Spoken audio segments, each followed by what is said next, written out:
Consider why this might be beneficial for global anti-cultism. First, it would be a convenient way for them to seize vast territories rich in natural resources. Secondly, it would be an ideal opportunity to permanently eliminate a large group of freedom-loving people whom global anti-cultism has failed to break from within and bring under its control. Islam as a religion is particularly difficult for anti-cultism to control because Muslims form a society within a society. They have adhered strictly to the Quran for many years and follow their established traditions. Therefore, it's very hard for anti-cultism to control Islam because Muslims manage to avoid the global introduction of anti-cultism agents into their religion. Consequently, representatives of anti-cultism strive to demonize Muslims to eventually eliminate them. Despite the fact that in many countries, Muslims live peacefully and harmoniously with other religions, representatives of anti-cultism highlight isolated incidents, trying to convince you that all Muslims are subhuman. Anti-cultists instill this belief in you so that, when the time comes, they would be able to destroy the entire Islamic world with your hands. Could this be the very civilizational war we have heard about many times before? But if the question, when will all this end, is asked of me as a priest, then my answer is never. Once Ukrainian Nazism is dealt with, another aggressor country will emerge through which the USA will begin to threaten Russia. So the civilizational war is inevitable. Such a move would allow anti-cultism to achieve a state of managed chaos, so excruciating for humanity that people would be willing to accept even the harshest order and would ask for it themselves. Humanity would willingly request to live under the Fourth Reich. The biggest problem is that you do not see the looming threat of global anti-cultism hanging over you. You do not notice how global anti-cultism, this machine of violence and murder, which knows no pity, is relentlessly moving toward its goal, the destruction of America and the free world, and it only gains power along its way. Feeding on people's fear and deaths, we see that it has already broken not only Putin in Russia, but also Macron in France and Scholz in Germany. These countries, entangled in the tentacles of anti-cultism, can no longer call themselves democratic. France and Germany are considered the foundation of Europe, and if America's enemy is not stopped, it will soon consume the rest of European countries as well. And if Europe falls, and the enemy strips people of their rights and establishes totalitarianism there, just as it did in Russia, how long can America, the last bastion of democracy in the world, hold out, alone against everyone? The question is rhetorical, given the hatred and speed with which the main enemy of America is advancing towards its goal. Before your eyes, the enemy of the entire free world is committing terror attacks and stripping you of your freedoms. It is killing democracy, one of humanity's most valuable achievements, won through immense effort and courage. Many honorable people gave their lives so that you could finally live in freedom and equality. And now, those terrorists, those Nazis, are mercilessly destroying everything with impunity. Your freedom, your rights, and most importantly, the future of your children, simply because they wish to do so. They are doing everything they can to turn your so far free world into the bloody dominance of the Fourth Reich.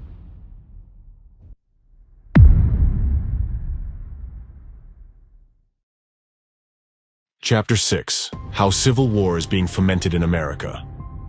The civilizational war would greatly benefit global anti-cultism on its path to global totalitarianism. However, let's return to the facts that reflect the harsh reality of today. Now, facts indicate that anti-cult representatives have already brought the United States to the brink of a civil war, which can completely destroy our country. To implement its plans, global anti-cultism needs to divide American society into two camps and radicalize them against each other. One tool for this division is the activity of anti-cultists in the U.S.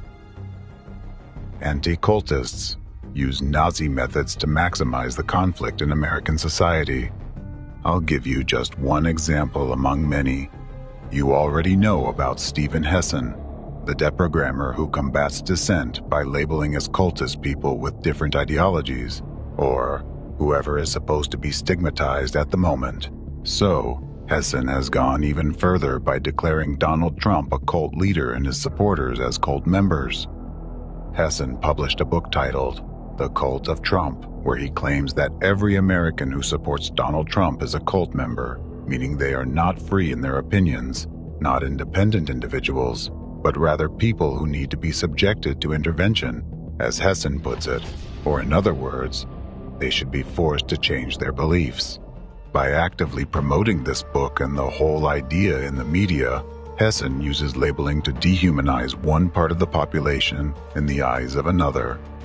This leads American society to see one group of Americans not as people with different opinions, but as brainwashed zombies incapable of constructive dialogue.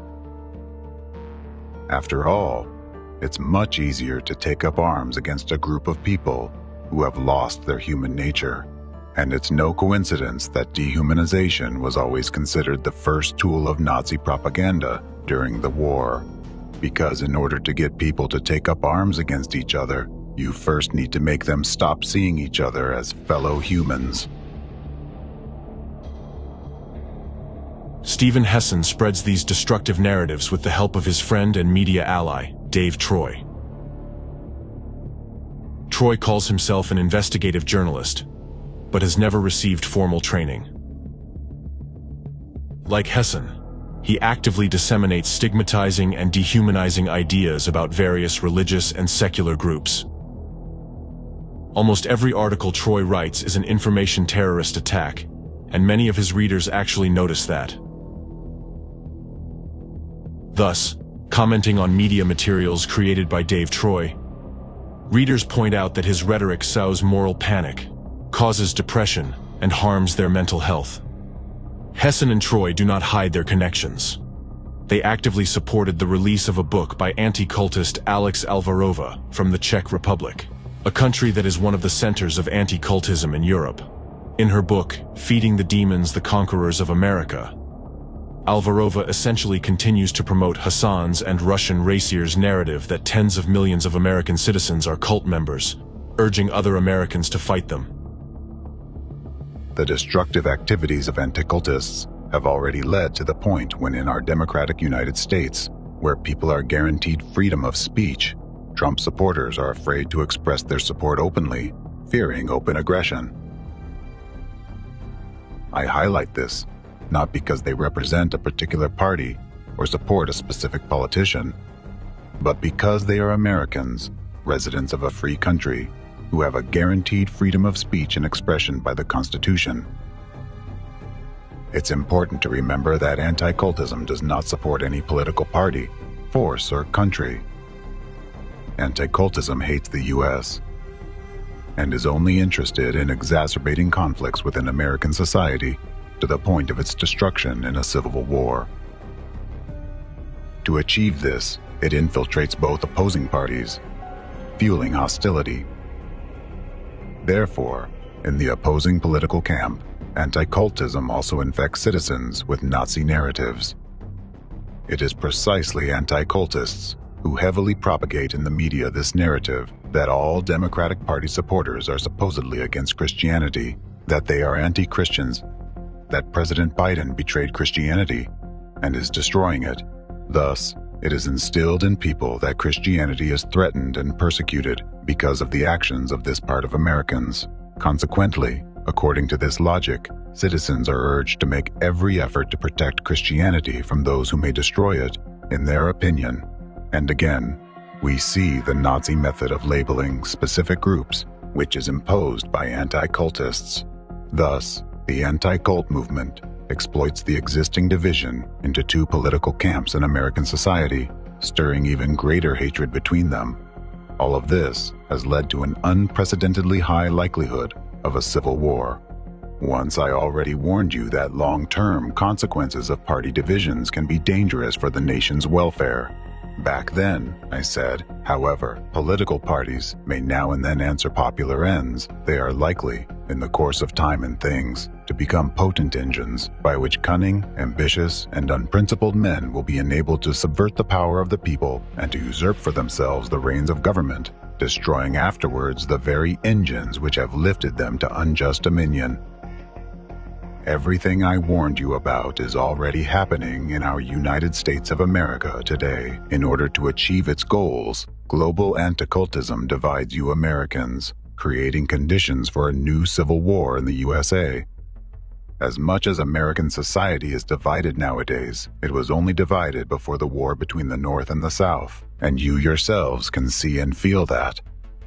Many citizens have already started talking about the inevitability of a civil war. Civil war. Civil war. Civil war. Civil war. Civil war. Civil war.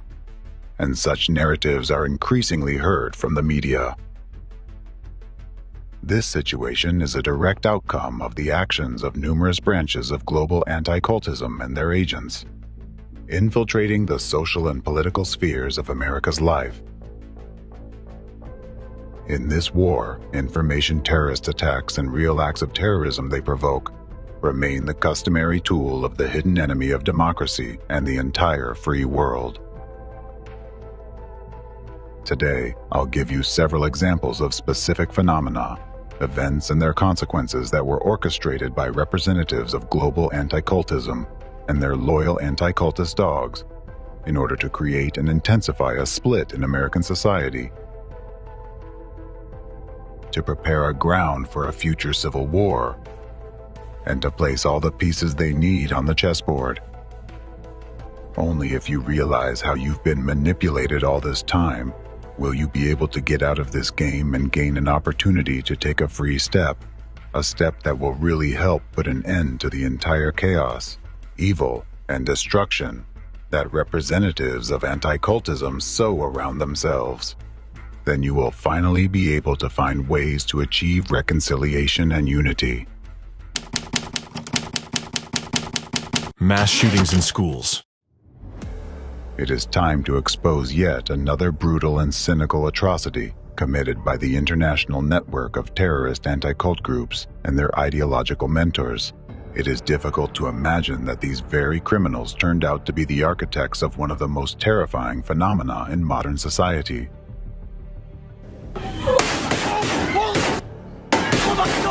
Oh my God! A shooting at a high school in Broward County. Mass shooting inside an elementary school. The shooting there at the Covenant School. Shooting at the Sandy Hook Elementary School. Deadliest shooting in U.S. history. Worst ever mass shootings. 14 students. At least 17 people have been killed. 27 victims, 20 children, 7 adults. 33 dead, 29 wounded. A total of 15 people are believed to have died here, 12 students. 3 young children dead and 3 administrators dead as well.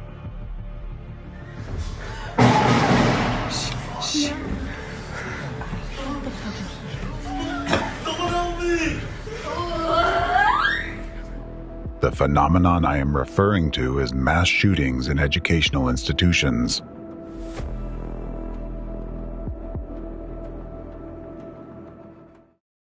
Not long ago, the entire human community was shocked by the first such incident and wondered how it was even possible. Now, it has become a harsh reality.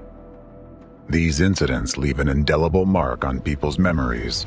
The most terrifying aspect of these violent outbursts is not just the loss of young lives, but the fact that children are killing other children.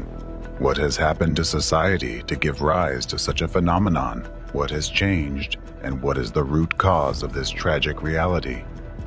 A wise person once said, "For every complex problem, there is an answer that is clear, simple, and wrong."